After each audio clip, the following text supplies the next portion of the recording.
morning, student. I hope you have a good day. Before we proceed to our lesson, I would like to ask you a few questions. First, do you like to read stories? Second, is there a story that you like so much? Third, what are some elements of short story that you know?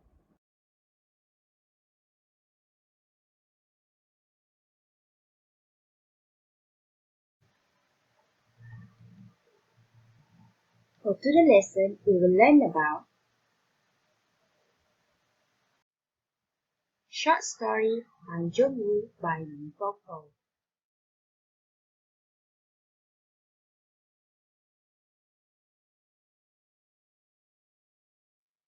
This lesson will cover about plot summary, characters, setting, themes, and moral values.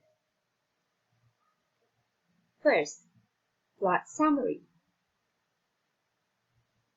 Plot is the literary element that describes the structure of a story. It shows the causal arrangement of events and actions within a story. This is a plot diagram. Firstly, we will look at exposition, which is the beginning of the story where the character and setting are introduced. Rise in action, which is where the main character faces a series of conflicts. Climax, the most exciting part of the story, when we learn the outcome. Falling action, events leading to the end of the story. And lastly, resolution, end of the story. We will start with exposition. Mr. T. W. Lee, a rich businessman, stood at his office window high above Shenton Way, concerned about something which he could lay his finger on. He was not ready to go home. His mother, Alma's funeral was just a day before, and everything had been done correctly. He counted the number of ships in the harbor, as was his habit, with his binoculars. The binoculars reminded him of his mother's. Conflict. He recalled he had bought them for Alma and was eager to give them to her. He wanted her to use them as she did not want to undergo a cataract operation. His wife was having tea with friends in a room. Alma was in the garden feeding her chickens. Speaking to her in Cantonese, he mentioned the binocular had sea fog glasses.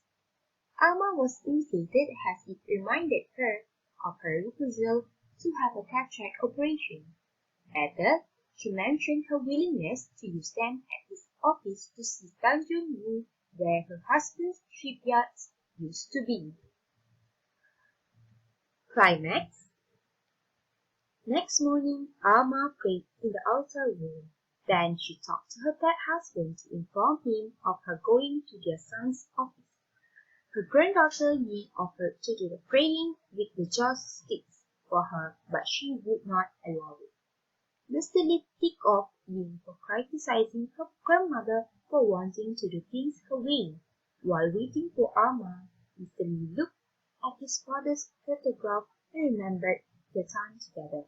When they were in his office, Mr. Li pointed out the ships and the whole harbor to Alma, but she couldn't see anything. Instead, she talked about seeing their own heart, walks, and clearing on the beach. Coming back to the present, Mr. Li felt nostalgic and wanted very much to go back to the time of his childhood. He tried to recall but had very blurred memories. Falling action.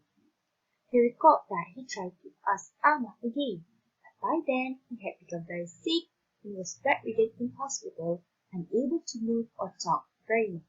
Ying helped to look after her. Knowing that her father wanted to talk to Alma, she lifted her grandmother's eyelid and told her father to say something. But Mr. Li could not and scolded Ying for not being respectful. Alma moved restlessly and managed to say something about the key to the altar being hidden before she drew her last breath. The solution. Now back in his office, the day was becoming dark and he suddenly thought of the altar and what he had promised Alma at her deathbed. This was what had been troubling him the whole day, something he had left undone. He rushed home to do that one last thing for her. He paid his respects to Alma, but he could not open the drawer. He cried and told Alma he saw Tanjong Rhu that day and then decided to live well alone. Move on to characters. The main character of this short story is Mr. T.W. Lu, called Awa by his mother and Edward by his wife. 63 years old Singaporean businessman. Used to live in a little hut when he grew up in Tanjong Rhu. Modern in his ways and ideas. Takes pride in his modest ways. Makes sure no one is around when he goes to show respect to his dead parents. Tolerant. Does not interfere in his mother's traditional ways. Patient and respectful. Waits for mother to finish prayers although he had to leave for office. Does not hurry her. Filial. Make sure funeral of mother is done in the right way. Full of custom and tradition. Strict and does not entertain the respect from the young. Expect daughter to respect elders. Regret not talking to Alma and never listening when she talks. Second character is Alma, called Hesperu, which means grandmother, mother of 9 children, grandmother of 34, and great-grandmother of 70. Small and thin woman with grey hair and bent back. Has cataracts but doesn't want to have surgery to fix it. A traditional woman who keeps chickens in the garden and practices the old Chinese customs and rituals. Particular and meticulous when it comes to taking care of the altar and performing her prayers.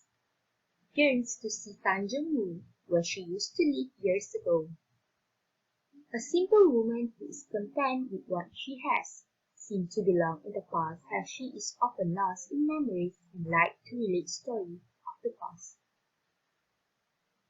Ying, daughter of Mr. Lee and Helen, has an older brother at Cambridge University, is soon leaving for New York, speaks English to her father and Cantonese to her grandmother, loves her grandmother whom she calls Bobo, and is very close to her, passionate to her grandmother, take the custom and ritual lightly and doesn't seem to acknowledge the importance of it, take care of her grandmother at the hospital and give her blood, very anxious that her grandmother is dying. Helen, wife of Mr. Lee, often has tea parties with her friend, seems to like socializing. Mr. Lee's father used to own a shipyard where he would boat in Tanjong Rhu, that at age of 53, often his dad is walk over daily prayers to him in the altar room and sometimes even talk to him. Mr. Lee's son, unnamed in the story, soon to complete his study at Cambridge University. Move on to setting. Physical setting. Tanjong Rhu, the place where Mr. Lee used to grow up. In the past, it was full of shipyards where fishing boats were made. In the present, it had been replaced with tall buildings and skyscrapers. Mr. Lee office, which overlooked the Singapore harbour, the place where Alma tried to use the binoculars to see Tanjong Rhu where her children grew up. Hospital room, this is where Mr. Lee had an argument with his daughter Ying. Altar room, this is an important part of the house where Alma performed her daily prayer. Social settings. Modern day Singapore, success and keeping up with appearances are important. People are generally impatient. They have little time for one another. They prefer to distance themselves from tradition. Early 20th century Singapore, the era when Mr. Lee grew up, has born in Tanjong Rhu. At that time, life was hard, but the people were able to enjoy simple things in life. They also valued the family above anything else. Theme. Traditional values versus modern ideas. Mr. Lee's mother values the importance of traditional practice. Everything must be done properly, and she must tell his father about visiting her son's place of work. In Chinese tradition, praying to the ancestor and the dead is important to every family. Mr. Lee, his wife Helen, and daughter Ying are modeled in modernism. Mrs. Lee played host to her high society friends with her tea sessions and Ying speaks in English with her father but in Cantonese with her grandmother. Generation gap.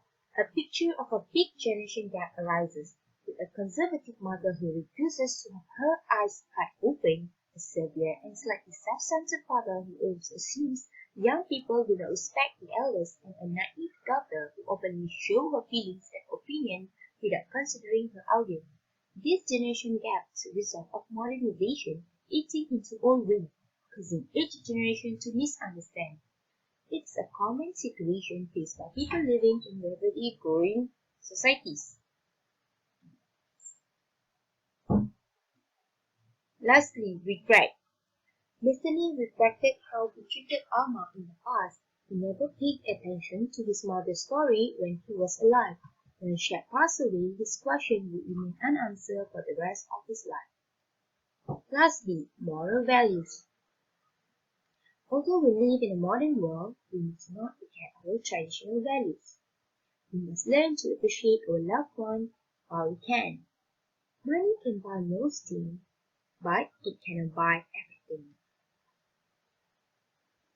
Before ending our lesson for today, let's recap. So we have learned about the plot of the story, the characters, setting, themes, and lastly the moral value. I hope this video will able to help you answer the task given next.